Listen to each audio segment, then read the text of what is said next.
Good morning students. आज हम यहाँ पर हैं ऑनलाइन क्लास में।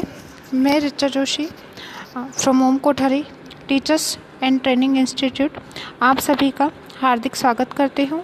हमारी जो आज की क्लास है C4 के लिए, और इसमें जो हमारा सब्जेक्ट है वो है पाठ्यक्रम से पार भाषा।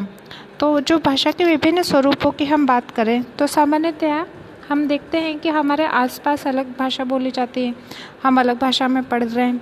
और कभी कभी होता है कि हमारी जो राजभाषा होती है वो अलग होती है, राष्ट्रभाषा है वो किसी देश की अलग होती है, और जो विदेशों में काम होता है वो अलग होता है। तो पर्टिकुलर हम देख सकते हैं कि हम अलग अलग भाषाओं का प्रयोग करते हैं। व्यवहारिक तौर पर हम देखें तो हम इन भाषाओं को प्रमुख 6 भागों में बांट सकते हैं। 6 भाषाओं के रूप हमारे यहाँ पे प्रचलित हैं। तो इन जो रूप में हम प्रथम रूप की बात करेंगे वो है हमारी मातृभाषा। मातृभाषा को अगर ये आपके क्वेश्चन है इम्पोर्टेंट कि अगर आपसे ये पूछा जाए 4 ऑप्शन देके कि मातृभाषा होती है, और उसमें 4 ऑप्शन इस तरीके से हों: वह भाषा जो हम हमारे परिवार से सीखते हैं, वह भाषा जो हम हमारे माता पिता से सीखते हैं, वह भाषा जो जिसमें हम अध्ययन करते हैं, या वह भाषा जो हम अपनी माँ के मुंह से सुनते हैं। तो इसमें जो सही उत्तर होगा वो इसका होगा जो वह भाषा जो हम हमारी माँ के मुंह से सुनते हैं, यानी कि वो शब्द जो हम अपने माँ के मुंह से सुनेंगे सिर्फ़ और सिर्फ वही मातृभाषा में शामिल किए जाते हैं। अगर ऑब्जेक्टिव टाइप हम क्वेश्चंस में देखें और आपको इस प्रकार से ऑप्शंस मिलते हैं तो की बात हो रही है। और अन्यथा अगर हम देखें कि मातृभाषा क्या होती है, तो वह भाषा जिसके माध्यम से हम क्या करेंगे कि बोलना सीखते हैं। सबसे पहली भाषा जो हम बोलना सीखते हैं वो हम कोई भी भाषा सीखते हैं तो अनुकरण के माध्यम से सीखते हैं। और अनुकरण एक बालक किसका कर सकता है? जो कि उसके आसपास परिवार में रहता हो, उन्हीं का ही बालक अनुकरण करेगा। तो आप देखें कि कोई भी बच्चा अपनी माता का अनुकरण करके स्वाभाविक रूप से सबसे ज़्यादा सीखता है, और इसी भाषा को मातृभाषा कहा जा सकता है। लेकिन ये मातृभाषा का बहुत एक संकुचित अर्थ मान सकते हो आप। वस्तुत स्थिति में अगर हम देखें तो हर व्यक्ति जो बालक के संपर्क में आता है और बालक उसका अनुकरण करता है, उससे उसमें भाषा का विकास होता है। और प्रारंभ में जो व्यक्ति है वो अपने क्षेत्र के व्यक्ति, यानी कि अपने माता पिता, चाचा चाची या बाबा दादी, इनके संपर्क में ज़्यादा आता है। तो इनकी जो बोली होती है या भाषा होती है, उनको जब बालक सीखता है तो हम उसको मातृभाषा कह देते हैं।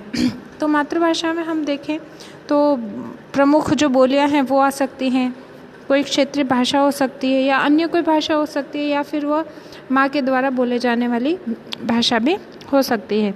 अगर शिक्षा के अर्थ में हम देखें कि मातृभाषा क्या होती है, तो ये व्यापक रूप में लिया जाता है। व्यापक रूप से मतलब है कि जो स्कूल्स होते हैं उसमें जो प्राथमिक स्तर पर चलती है भाषा, वो मातृभाषा में कंसिडर होती है।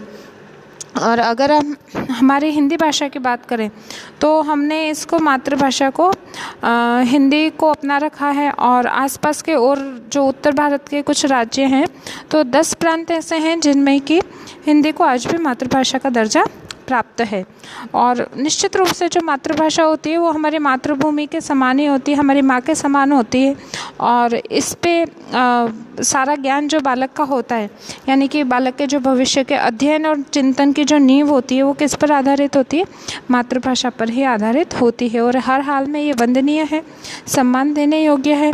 और हमें कभी भी हमारी भाषा को लेकर कोई ख़राब वचन नहीं बोलना चाहिए, क्योंकि कैसे भी जो भी होता है वो हम कैसे भी जब सीखते हैं भाषा का प्रयोग करना, या हम इस दुनिया में आकर जब इससे समन्वय स्थापित करते हैं तो वो हमारे में मातृभाषा के माध्यम से ही करते हैं, इसलिए हमेशा हमारे लिए वंदनीय ही रहती है। फिर दूसरा इसमें है सांस्कृतिक भाषा। तो जिस भाषा में किसी राष्ट्र की प्राचीन सभ्यता, संस्कृति, हमारे आचार विचार, हमारे रीति रिवाज और जो ज्ञान का भंडार है वो सम्मिलित रहता है, और वो ही उसकी राष्ट्रभाषा कही जा सकती है। हमेशा इस तरीके से आपको देखने को मिलेगा कि जो सांस्कृतिक भाषा होती है वो अलग होती है और जो वर्तमान भाषा होती है वो कहीं ना कहीं उसके अपभ्रंश के स्वरूप में चलती है। जैसे कि अगर हम हिंदी भाषा की बात करें तो हमारी जो जननी है हिंदी भाषा की, वो संस्कृत भाषा को माना जाता है। और हमारे जितने भी आप देखेंगे वेद है, उपनिषद हैं, आरण्यक हैं, और ये सभी किस्में हैं, ये कहीं ना कहीं संस्कृत भाषा में ही अधिकतर हमारा जो प्राचीन साहित्य है वो उपलब्ध है। इसी तरह से अगर हम अंग्रेजी भाषा की बात करें तो अंग्रेजी की जो मूल भाषा है वो हम लैटिन या ग्रीक मानते हैं। आपने अक्सर मनोविज्ञान में पढ़ा होगा या अब आप मनोविज्ञान पढ़ेंगे तो उसमें पढ़ेंगे ये शब्द, अंग्रेजी का यह शब्द लैटिन भाषा से या ग्रीक भाषा से लिया गया है। तो आप ये देखेंगे कि बहुत सारे जो भाषा के शब्द हैं वो एक कोई सांस्कृतिक भाषा होती है जिसमें कि प्राचीन समय में उसके साहित्यों की रचना हुई थी और उसी के अनुसार हम उसको पूजनीय मानते हैं, होली बुक्स मानते हैं। और उस वह भाषा जो कि पूरे राष्ट्र को कहीं ना कहीं एक उसमें सूत्र में पिरो कर रखती है, वो हमारी सांस्कृतिक भाषा ही होती है। जैसे कि हम जानते हैं रामायण महाभारत, तो जो ये रामायण महाभारत हैं ये संस्कृत भाषा में रचित ग्रंथ हैं हमारे और हमारे लिए अत्यधिक वंदनीय हैं। तो इसमें जितनी भी चीज़ें हैं ये कहीं ना कहीं हमें हमारी प्राचीन संस्कृति से जोड़ती है। तो ये सांस्कृतिक भाषा इस तरीके से होती है। फिर है राजभाषा। तो अब राजभाषा क्या होती है? अगर हम इसको संकुचित अर्थ में देखना चाहें तो जो राज्य में जिस प्रकार का, यानी कि राज्य का जो शासन कार्य है वह किस भाषा में चलता है, उसको हम राजभाषा का दर्जा प्रदान करते हैं। और यहाँ पर आप ये समझिएगा कि जो राज्य है तो राज्य का मतलब वो होता है सरकार से है। ये राज्य का मतलब यहाँ पर देश से ही हो रहा है, ना कि पर्टिकुलर उसके कोई विभिन्न जो भाग हैं हमारे उनसे नहीं है। राज्य का मतलब है कि जो शासन कार्य है वो किस भाषा में होता है, तो वो हमारी राजभाषा होती है। तो हमारी राजभाषा के रूप में हमने अनुच्छेद 343 के तहत हिंदी को दर्जा प्रदान कर रखा है राजभाषा का। मैंने आपको पहले भी बताया था कि जब संविधान का निर्माण हो रहा था तब जो सर्वाधिक बहस हुई थी संविधान में, संविधान सभा में, वो या सबसे अधिक जो चर्चित मुद्दा रहा था उस वक्त का, या हम कहें ज्वलंत मुद्दा उस वक्त का था, वो क्या था? वो भाषा का निर्धारण था। कुछ लोग चाहते थे, जैसे रविंद्रनाथ टैगोर, पंडित जवाहरलाल नेहरू, ये लोग चाहते थे कि हिंदी भाषा को जो अपना राष्ट्रभाषा है इसका दर्जा प्रदान हो। लेकिन जो साउथ के लोग थे, दक्षिण भारतीय लोग, वो ये सब बिल्कुल नहीं चाहते थे। उनको हिंदी भाषा से कोई सरोकार था नहीं, तो बहुत जनों ने इसका विरोध किया और सभा छोड़ कर चले गए। तो इस प्रकार से ये एक बहुत चर्चित मुद्दा रहा। और इतनी भाषाओं की विविधताएं हैं हमारे यहाँ पे कि हम एक भाषा को जो राष्ट्रभाषा है उसका दर्जा प्राप्त कर ही नहीं पाए। हम कहेंगे हम उसको दे ही नहीं पाए राष्ट्रभाषा का दर्जा, क्योंकि ये विवादित प्रश्न था और इसको इस तरीके से शांत किया गया कि अनुच्छेद 343 में हिंदी को राजभाषा का दर्जा दे दिया गया और सहायक भाषा के रूप में अंग्रेजी भाषा को 15 वर्ष के लिए चला दिया गया। लेकिन जैसे कालांतर में 15 वर्ष बीते, वैसे वैसे हमने सोचा था कि जो अंग्रेजी भाषा है उसको हम ख़त्म कर देंगे, उसका प्रयोग कम से कम करेंगे तथा हिंदी भाषा का प्रयोग अधिक करेंगे और हिंदी भाषा को राष्ट्रभाषा बनाने की कोशिश करेंगे। लेकिन ऐसा कुछ हुआ नहीं। जो अंग्रेजी भाषा है वो अपनी व्यापकता प्राप्त करती रही और जो हिंदी भाषा है उसका कहीं ना कहीं संकुचन होता रहा। तो जो हमारे आज राज्यों की विभिन्न अलग अलग जो राजभाषाएं चलती हैं या हमारे राज्य का जो कार्य संपन्न होता है वो हिंदी भाषा या अंग्रेजी भाषा में होता है। लेकिन अगर आप अंतर्राज्यीय संबंध की बात करें, एक राज्य से जो दूसरे राज्य का संबंध है और अगर उस राज्य की भाषा हिंदी नहीं है तो फिर वो ज़्यादातर मात्रा में इंग्लिश में ही संपादित हो जाता है। इस वजह से जो हिंदी भाषा को स्थान मिलना चाहिए था वो नहीं मिला और ये जो अनुच्छेद 343 है ये हिंदी भाषा यहाँ तक ही सीमित रह गई और राष्ट्रभाषा के रूप में महत्व प्राप्त नहीं कर सकी। और इसके बाद हम पढ़ेंगे राष्ट्रभाषा क्या होती है। तो अभी हमने बात करी ली राष्ट्रभाषा कि राष्ट्र विशेष का शासन कार्य पूरा एक ही भाषा में चले। यहाँ पे जो राजभाषा थी उसमें अलग अलग भाषा में चल रहा था, एक राज्य अलग भाषा में कर रहा है, दूसरा राज्य अलग भाषा में कर रहा है, जब आपस में उनको वार्तालाप करना है तो वो एक कॉमन लैंग्वेज यानी कि जो लिंग्वा फ्रैंका है उनको उन्होंने ले लिया। और लेकिन एक पर्टिकुलर जो राष्ट्र होता है पूरा का पूरा, और उसी राष्ट्र में हर राष्ट्र के हर प्रांत में वही भाषा चले, शासन कार्य भी उसी में ही हो और बोली भी वही जाए, लिखी भी वही जाए। यानी कि जैसे अंग्रेजी भाषा को पूर्णतया हटा देना और क्या करना, हिंदी भाषा को पूर्णतया ले आना। आप इसको इमेजिन करके देखो कि ये चीज़ कहाँ कहाँ हो सकती है। आपका एजुकेशन सिस्टम है, प्रशासनिक कार्य हैं, कोई पेपर हैं, तो उसमें से पूरी तरीके से सिर्फ अपनी ही और अपनी ही भाषा को चलाना। जैसे कि आप अगर जापानी के बारे में पढ़ते हो तो जापानी के वहाँ के लोग दूसरी भाषा को सीखना पसंद ही नहीं करते, उनकी एक ही भाषा है खुद की जापानी। अगर उनको किसी और देश में कार्य करना होगा तो वो देश ही अपनी भाषा को बदलेगा, या फिर वो जो होते हैं वो एंटरप्रेन्योर रखते हैं, भाषाविद जो होते हैं, एक लैंग्वेज को दूसरे लैंग्वेज में ट्रांसलेट कर देंगे, ट्रांसलेटर की सहायता से बात कर लेंगे, लेकिन वो किसी भी तरीके से अपनी भाषा को नहीं ही छोड़ते। तो वो राष्ट्रभाषा को बहुत ज़्यादा सम्मान्य मानते हैं, जबकि हमारे यहाँ पर अत्यधिक भाषा विविधता है। आप देखिए कि जगह जगह पर प्रादेशिक बोलियाँ हैं। अगर आप सिर्फ और सिर्फ राजस्थान को ही लें तो राजस्थान में आप देखेंगे मारवाड़ी, ढूंढाड़ी, हाड़ौती, बागड़ी, वागड़ी और ब्राह्मी और पता नहीं कौन कौन सी जितनी भी प्रादेशिक बोलियाँ हैं वो सब इसमें आ जाएंगी। मेवाड़ी है और हर जगह की अलग भाषा है, मतलब वो जो बोलियाँ हैं। प्लस अगर हम प्रादेशिक भाषा की बात करें तो हम राजस्थानी भाषा को ले आते हैं कि राजस्थानी भी इन सब के ऊपर है, और राजस्थानी से भी ऊपर चल जाए तो हम कहते हैं कि हमारी हिंदी भाषा है।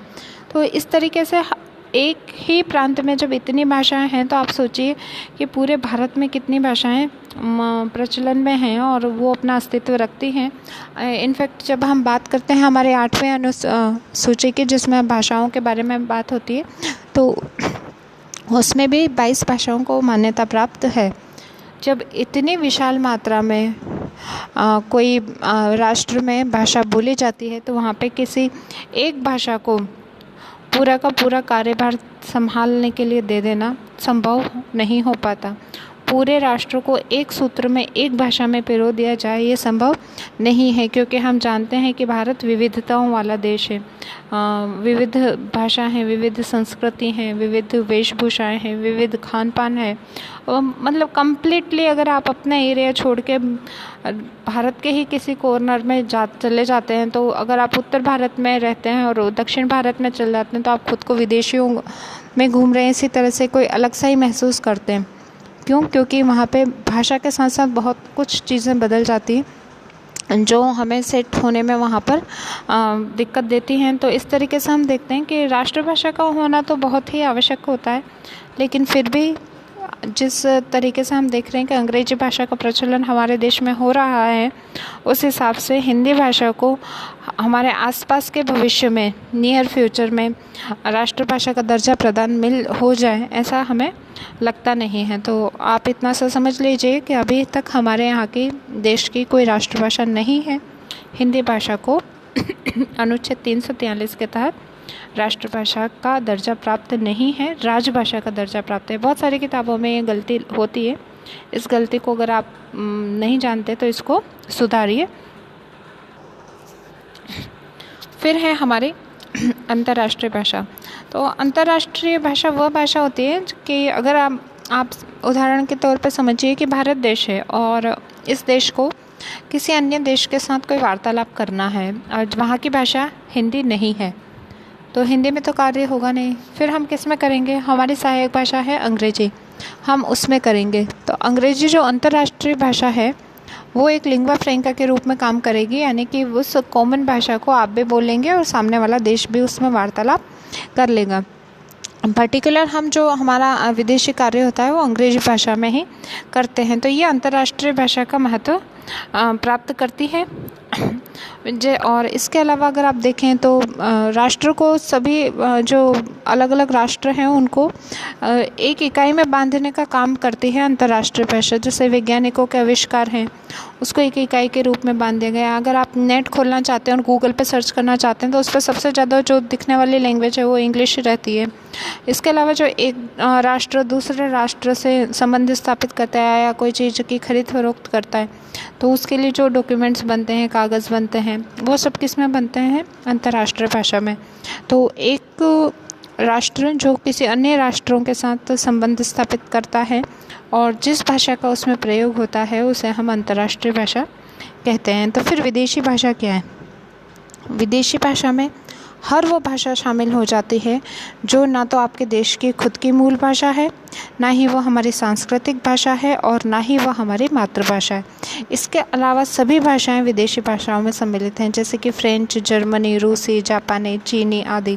लेकिन हम इनमें कार्य नहीं करते, हम इन भाषाओं में विदेशों का कार्य नहीं करते। हमारी जो विदेशी कार्य की भाषा है वो इंग्लिश है, यानी जिसको कि हमने सहायक भाषा के रूप में अपना रखा है। तो हमारे लिए जो विदेशी भाषाएं हैं वो बहुत सारी हैं। हमारे देश में जो भाषा नहीं बोली जाती वो सभी भाषाएं विदेशी हो जाती हैं। विदेशी भाषाओं में इनके अलावा जो हमारे यहाँ की भाषाएं हैं, जैसे कि आप अरबी ले लें, अरबी के बहुत सारे वर्ड हैं हिंदी में, फ़ारसी के बहुत सारे वर्ड हैं हिंदी में, अंग्रेजी के बहुत सारे शब्दों का समावेश है हिंदी में। तो भी ये भी हमारे लिए विदेशी भाषाएं हैं। इसको भी आप अंग्रेजी को भी आप हमारी सहायक भाषा मानते हुए भी इसको हम स्वदेशी भाषा का दर्जा नहीं दे सकते। ये भी हमारे लिए विदेशी भाषा ही रहेगी, यानी कि जो अंतर्राष्ट्रीय भाषा है वो विदेशी भाषा में ही सम्मिलित होती है। तो आई होप आपको जो ये भाषा के विभिन्न रूप थे ये समझ में आए होंगे। हम इनको एक बार दोबारा देखते कौन कौन सी भाषाओं के रूप हैं। ये 6 प्रकार में बांटे जा सकते हैं। प्रथम होता है मातृभाषा। मातृभाषा में आप प्रादेशिक भाषाएं, रीजनल लैंग्वेज, क्षेत्रीय भाषा, बोलियाँ सभी इसमें सम्मिलित हो जाती हैं। अदरवाइज़ आप इसका एक और पार्ट बना सकते हैं कि मातृभाषा के बाद प्रादेशिक भाषा। लेकिन हम जिस राज्य में रहते हैं यानी कि राजस्थान, यहाँ पर जनरली हमारी मातृभाषा भी हिंदी ही है और हमारी जो प्रादेशिक भाषा है वो भी हिंदी ही है और हमें इसी भाषा में ज़्यादातर चीज़ें सीखते हैं, क्योंकि बोलियों को कहीं पे भी मान्यता प्राप्त नहीं है, इसलिए प्रादेशिक भाषा इसमें सम्मिलित नहीं होती। लेकिन अगर हम सपोज़ गुजरात में होते तो यहाँ पे मातृभाषा के साथ साथ एक और भाषा जोड़ी जा सकती थी, प्रादेशिक भाषा। और इसके अलावा है सांस्कृतिक भाषा, जो कि जिसमें हमारी संस्कृति की धरोहर है। राजभाषा, इसके रूप में हमने हिंदी भाषा को मान्यता दे रखी है अनुच्छेद 343 के तहत। राष्ट्रभाषा ये अभी तक हमारे देश में है नहीं, हिंदी को बनाना चाहा था लेकिन दक्षिण भारतीय के बहुत अत्यधिक भारी विरोध के चलते ऐसा संभव नहीं हो पाया। अंतर्राष्ट्रीय भाषा वो भाषा जिससे कि एक राष्ट्र अपने विचारों का आदान प्रदान अन्य राष्ट्रों के साथ करता है, अंतर्राष्ट्रीय भाषा कहलाता है। और विदेशी भाषा वह भाषा जो हमारे देश में नहीं बोली जाती, वह पूरी तरीके से विदेशी भाषा होती है। आई होप ये जो चीज़ है ये आपको समझ में आई होगी। और इसके अलावा भी अगर आपके कोई क्वेश्चन या क्वेरीज है तो आप मुझसे पूछ सकते हैं, व्हाट्सअप कर सकते हैं और डिस्कशन कर सकते हैं।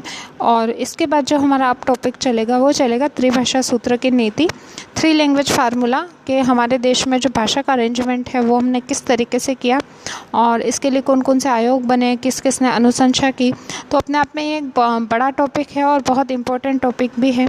निश्चित रूप से एग्ज़ाम में हर साल त्रिभाषा सूत्र की नीति से एक प्रश्न अनिवार्य रूप से आता है, तो बहुत ही इम्पोर्टेंट है एग्ज़ाम्स की दृष्टि से भी। और अगर आप कंपटीशन की दृष्टि से भी देखें तो 3 लैंग्वेज फार्मूला, अगर आप हिंदी भाषा, संस्कृत भाषा या अंग्रेजी भाषा कोई सी भी भाषा ले रहे हो तो आपको ज़रूरी है त्रिभाषा सूत्र की नीति है इसके बारे में आपको जानकारी प्राप्त हो। तो मिलते हैं हम अगले वीडियो में। आज के लिए इतना ही। Thank you.